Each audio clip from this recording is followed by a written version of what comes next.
नमस्कार, मैं नसीब सैनी ओव द रिकॉर्ड शो में आपका स्वागत है। हरियाणा में बढ़ते नशे से प्रदेश का नौजवान लगातार नशे और अपराध की गिरफ्त में फंसता जा रहा है। सरकार युवाओं की बर्बादी का तमाशा देख रही है।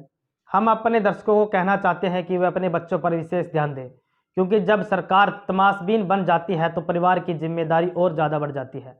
आपको बता दें कि जो पार्टी चुनाव में नशे को दूर करने के वादे से सत्ता में आई थी, वो ही अब उसी नशे से अपना खजाना भरने में लगी हुई है। लॉकडाउन के दौरान हुए शराब घोटाले और उसके बाद पूरे मामले में सरकार की लीपापोती से स्पष्ट हो गया है कि नशा कारोबारियों को सरकार का संरक्षण हासिल है।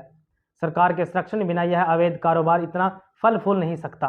अगर यह आरोप गलत है तो सरकार नशा कारोबारियों और घोटालेबाजों पर कार्रवाई क्यों नहीं कर रही? देखिए ये रिपोर्ट।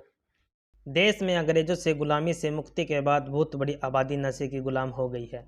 आज़ादी के बाद से अभी तक देश में शराब की खपत 60 से 80 गुना बढ़ गई है, जबकि गरीबी रेखा से नीचे गुजारा कर रहे करीब 37% लोग तो ऐसे हैं जो नशे की आदी हैं और अपनी रोजाना की कमाई नशे में ही उड़ा रहे देते हैं।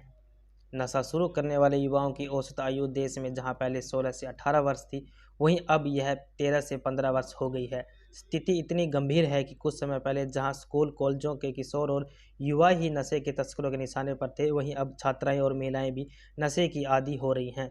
ऐसे में सहज कल्पना की जा सकती है कि जब देश की मात्र शक्ति ही नशे के दलदल में दस्ती जाएगी तो ऐसे परिवारों को नशे से कौन बचाने आएगा।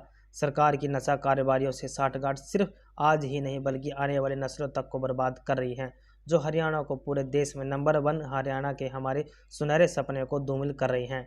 ये बात सच है कि बेरोजगारी से हताश युवा ही नशे और अपराध की गिरफ्त में ज़्यादा फंसते हैं, लेकिन आज हरियाणा में बेरोजगारी चरम पर है, इसलिए अपराध और नशा भी पूरी तरह बेकाबू है। देश में जो आज आतंकवाद नक्सलवाद की समस्या फैल रही है, इसका जिम्मेदार कुछ हद तक नशा भी है। नशा के चलते इंसान अपना अच्छा बुरा नहीं समझ पाता और गलत राह में चलने लगता है। आर्थिक तंगी होने पर नशे की पूर्ति करने के लिए युवा अपराधों की ओर रुख करते हैं। ऐसे युवाओं को लीवर, किडनी और कई अन्य गंभीर बीमारियां जकड़ लेती हैं। ऐसे बहुत से युवा आत्महत्या जैसे कदम उठाकर मौत को गले लगा लेते हैं। एक ही सीजन से ड्रग्स लेने के चलते HIV और हेपेटाइटिस जैसी बीमारियां तेजी से फैल रही हैं। अगर बात हरियाणा में ड्रग्स में बढ़ोतरी की करें तो हरियाणा नारकोटिक्स कंट्रोल ब्यूरो की रिपोर्ट में एक और बड़ा खुलासा हुआ है। हरियाणा में नशे की सप्लाई में 18% की बढ़ोतरी हुई है। इसमें हेरोइन, गांजा, चरस, अफीम, स्मैक, कैप्सूल और कफ सिर्फ जैसे नशे शामिल हैं। यह नशा हरियाणा से सटे राज्य और दूसरी जगहों से सप्लाई किए गए हैं। हरियाणा में 2020-2021 में आबकारी विभाग को 6,786 करोड़ रुपए का राजस्व आबकारी नीति से प्राप्त हुआ था। कोरोना काल के बावजूद साल 2021-2022 में 16.97% राजस्व की बढ़ोतरी के साथ यह 7,936 करोड़ रुपए पर पहुंच गया। साल 2022 और 2023 में 9200 करोड़ रुपए का राजस्व जुटाने का लक्ष्य है, जो करीब 25% बढ़ोतरी दर्ज कर रहा है। धन्यवाद।